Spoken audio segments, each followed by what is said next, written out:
This is the book Japanese Painting by Akiyama Terukazu. This is a fairly large format book, as you can see by the size of my hands. So this is great for people who are interested in art and who really like to be able to see something full size, not obviously real size, but in a large size, and also printed on paper, which can often be much better quality than what your monitor can show, or especially a small little smartphone or something like that, to be able to really study some of these images. And many of these images aren't available on the web, so this is the only way to be able to see this. My copy's got a few loose pages in it, but it's got a nice range of paintings from different eras, so it's not just all woodblock paintings or whatever. There's paintings from the earlier days of China and Japan. Has a lot of history so that you can learn about the way that they created the clays, the way that they created the inks, the history of the different famous instructors, and the way that culture moved back and forth between these various regions of the world. So I am an enormous fan of this area of the world, and I love looking at the paintings they have in here, the different drawings. Let's do it this way. And I really appreciate that the pictures are done full size. A lot of times when you get art books, quote unquote art books, they have this little tiny picture that you have to stare at with a magnifying glass, and then lots of really boring text. In this case, they do a great job of doing a full size image to show you exactly what the pictures look like.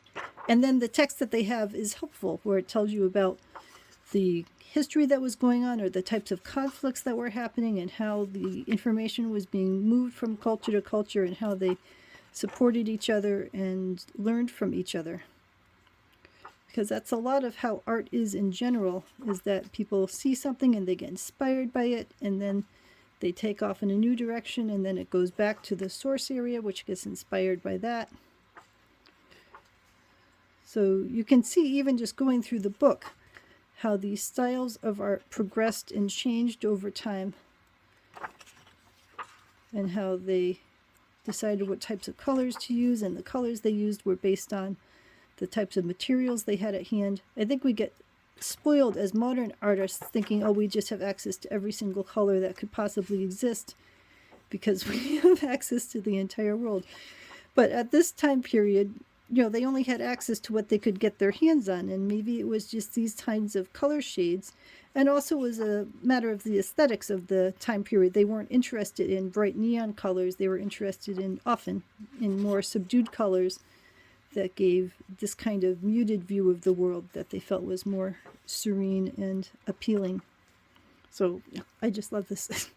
On one hand, I just love this, but this is also a huge pet peeve of mine, is having an image sucked into the binding. There's no reason for that to happen at all. They should have put it on one side of the page, because even if you try to pull that as wide as you can, you're still missing details that are in there.